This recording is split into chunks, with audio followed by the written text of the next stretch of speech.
अभी तक आपने विपक्ष को हमेशा ईवीएम को लेकर सवाल उठाते सुना होगा। ईवीएम हैक होती है, ये कहते सुना होगा। आपने विपक्ष को बीजेपी की लैंडस्लाइड विक्ट्री को लेकर सवाल उठाते देखा है।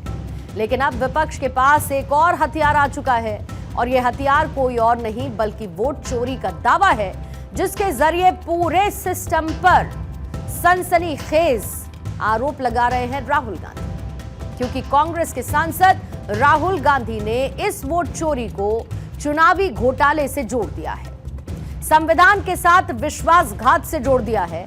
और अब राहुल ये कह रहे हैं कि ऐसा गुनाह करने वाले गुनहगार बख्शे नहीं जाएंगे, यानी वक्त बदलेगा और सजा जरूर मिलेगी।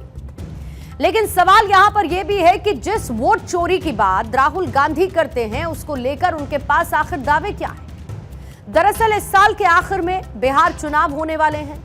चुनावों से पहले बिहार में एसआईआर यानी कि स्पेशल इंटेंसिव रिवीजन का मुद्दा गरमाया है और इसी में राहुल गांधी ने वोट चोरी वाला हमला भी चुनाव आयोग के साथ साथ सरकार पर बोल दिया है।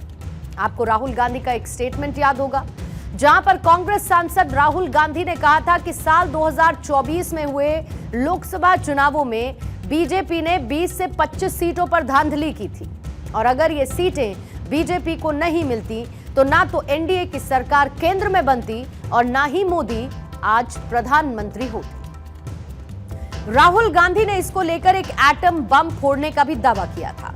फिर उसके बाद एक प्रेस कॉन्फ्रेंस की, एटम बम फोड़ने की कोशिश की और अब एक बार फिर से इसी दावे को दोहराते हुए उन्होंने कुछ ऐसे तथ्यों को सामने रखा जिसे वो चुनाव आयोग के खिलाफ एटम बम करार दे रहे थे।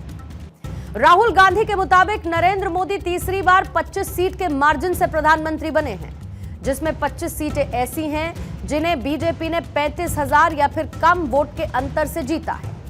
अब राहुल इस पर यह क्लेम कर रहे हैं कि अगर उन्हें इलेक्ट्रॉनिक डेटा मिल जाए तो वो इस बात को साबित कर देंगे कि वोट चोरी करके मोदी को प्रधानमंत्री बनाया गया है।